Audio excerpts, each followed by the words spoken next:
May 26th is a very special day in the history of Guyana.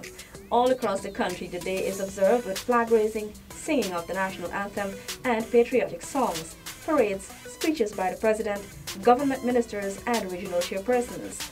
These all culminate to form an important celebration. On this InfoHub Extended, we look at how Guyana celebrates the day in which the country is recognized as coming into its own right as a free, sovereign nation.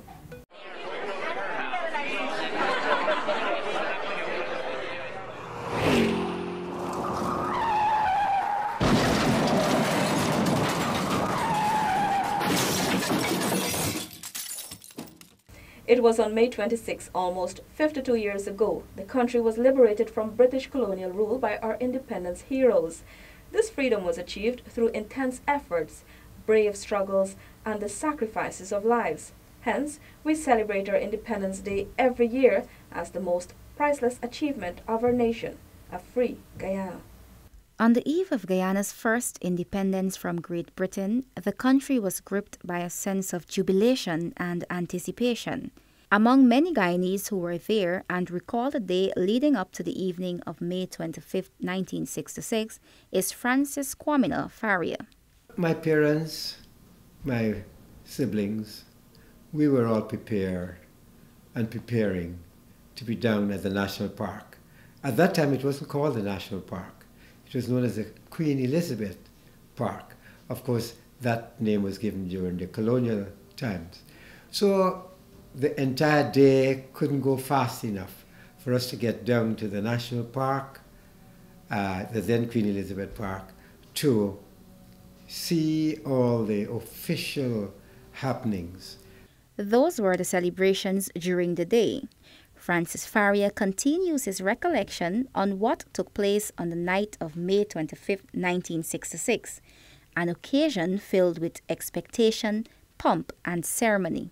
So it was this big entertainment. You had the parade, the police, the military people, the military bands, the choirs, and it was a grand event in which it was the official part with the fireworks, the raising of the Guyana flag, the lowering of the British flag, which was called the Union Jack, and ours was called the Golden Arrowhead. And I mean, it was tremendous. And anyone who was fortunate to have been alive and at the then National Queen Elizabeth Park, now the National Park, would have recalled that feeling where your heart was pumping twice as fast, and the joy and the pride that after all these years of being a colonial people.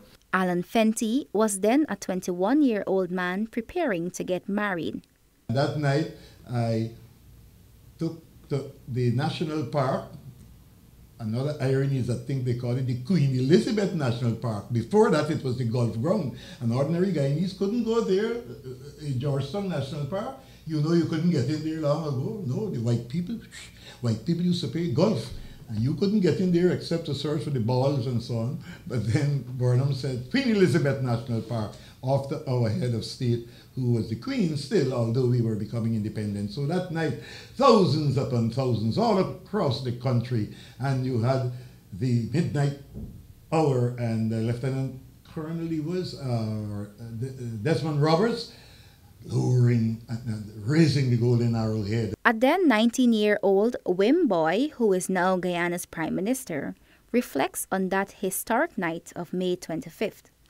So we were listening to the live coverage of the independence celebrations in Georgetown. I was in Berbice, in my home village, Wim, and I was glued to the radio, listening to the voices of the most remarkable broadcasters and analysts at that time. Recall Rafi Khan and Vic Insanali relaying what was happening at the National Park. And it was there that the Golden Arrowhead was being hoisted for the first time. So I recall the sound of jubilation, the sound of elation, and I tried to have that in my mind's eye to picture graphically what is happening. And I believe, apart from an announcement that the flag had been hoisted by a team that had visited or had gone to Guyana or among Roraima, I believe, there was also, and there was a report that was being broadcast or sent in by whatever means that the flag had been hoisted at the top of the crest of our highest mountain. I also remember, apart from the hoisting of the flag at the national park, a significant event that was very emotional for me, and I believe for most Guyanese, was when Forbes Burnham, the then Prime Minister, and Chetty Jagan, they embraced.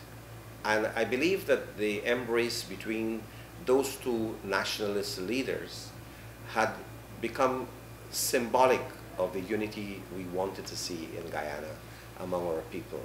And so I think that on the night of May 25th, 1966, it has brought just for that occasion a scintilla of hope, a scintilla of pride, a sense that we were no longer British subjects, we were no longer British objects. Fast forward 50 years later, it's 2016. Guyana, an independent nation, is with a newly elected government. The Grand Jubilee celebration is centered on commemorating who we are, where we've come from, how we have grown, and the way forward. For weeks prior to the actual day, the celebratory mood is palpable among the many streets of the capital city and the communities across the country. The red, gold, green, black, and white colors of the Guyanese flag adorn office buildings, storefronts, and homes. Music carts blast songs such as Guyana by local artist Poonam Singh. Craft shops and street vendors are quickly selling out commemorative items.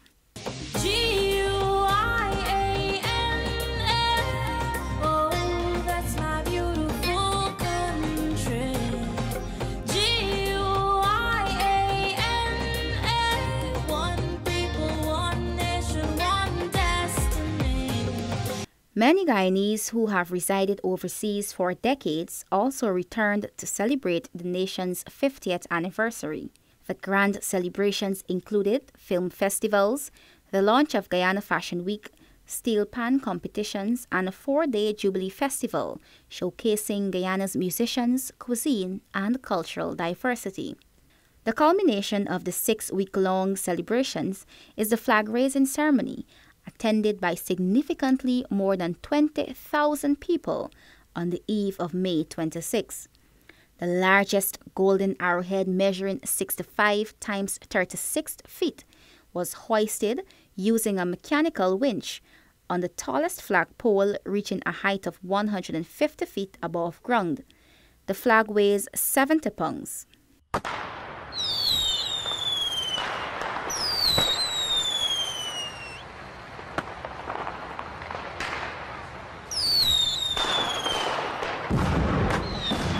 In his address to the nation, His Excellency President Granger boasted of Guyana's achievements over the past 50 years. We are proud of our achievements over the past 50 years. We are proud of our efforts to deliver our people from the dreary lodges, shanties, and tenement yards, and to open the doors to family homes. We are proud of having established the University of Guyana, a college of education, multilateral schools and technical institutes that expanded access to education for our children throughout the 10 administrative regions. We achieved all of these things and more, even as we faced threats to our territoriality and to internal national integrity. We resisted threats to more than 2/3 of our territory by Suriname and Venezuela for 50 years. We repelled an incursion into a large part of our country claimed by Suriname. We suppressed an internal insurrection in the Rupununi. Our nation has faced tribulations. Our people's unity, our will, and our strength enable us to overcome these threats. President Granger lauded the patriotic men and women who led the journey to independence through diligence and dedication.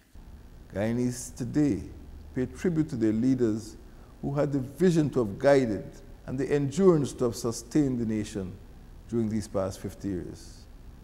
We recognize the contributions of our 8 presidents: Arthur Chung, Forbes Burnham, Desmond Hoyt, Cheddi Jagan, Samuel Hines, Janet Jagan, Bar Jagdeo, and Donald Ramatar in leading this nation over these difficult years.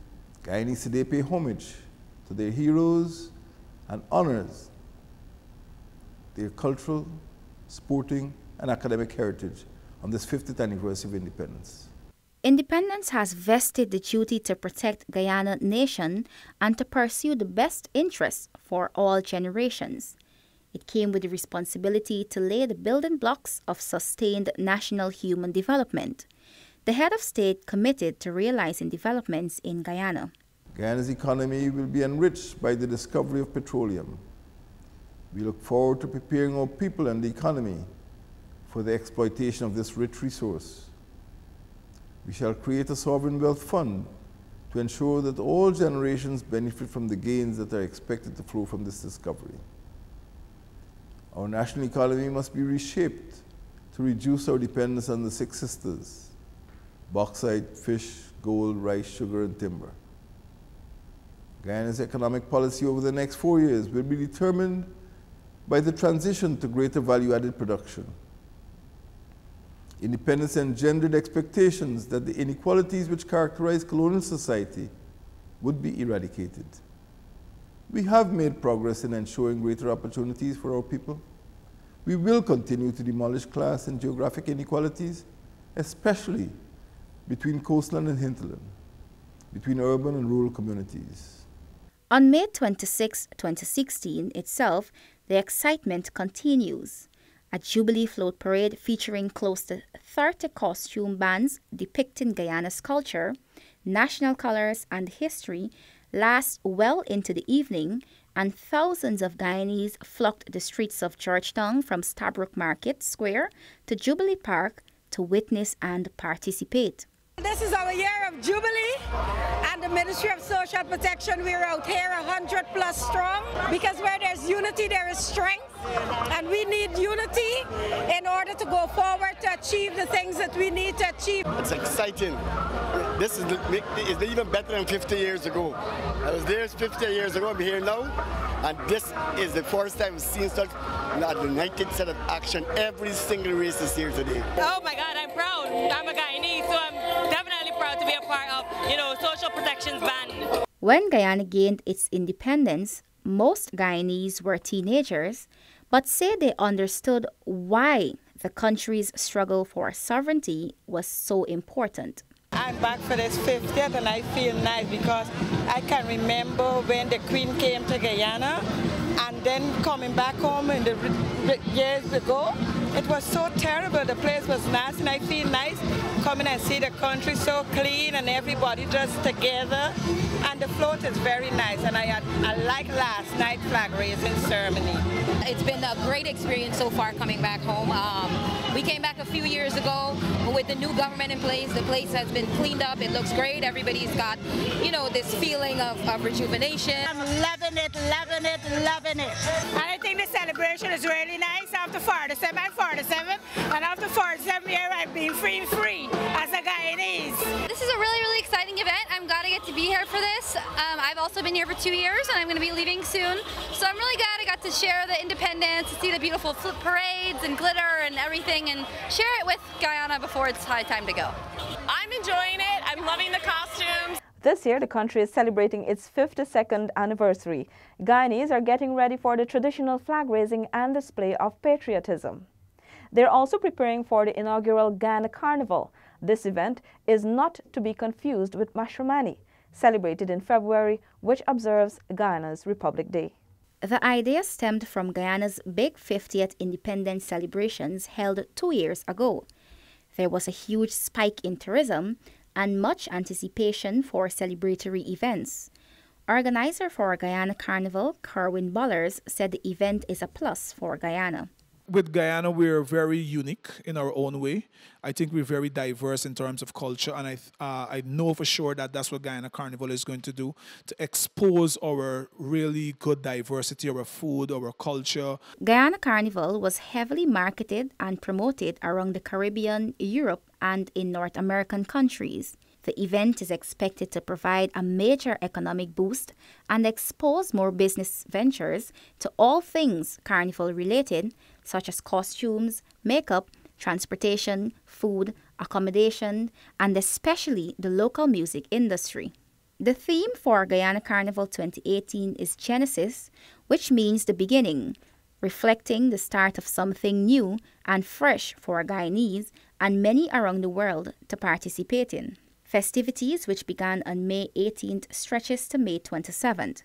Guyanese are anticipating the event. Guyana's carnival is a very good thing, especially exposing the youth to the different cultures in the Caribbean, especially for people that haven't experienced carnival as yet. I cannot wait to see what they would bring. We're hosting our own freedom now. You understand? We run by our own government. You understand? And the independent that show Guyanese from where we're from in the colonial days to now. Freedom and liberty are priceless. As Guyanese, however, we choose to observe Independence Day. It is important to remember the sacrifices and struggles of those who paved the way for us to enjoy internal self-government and political independence. Thanks to their efforts, we can enjoy the freedom and liberties we do today. Therefore, May 26 should never be just another normal day.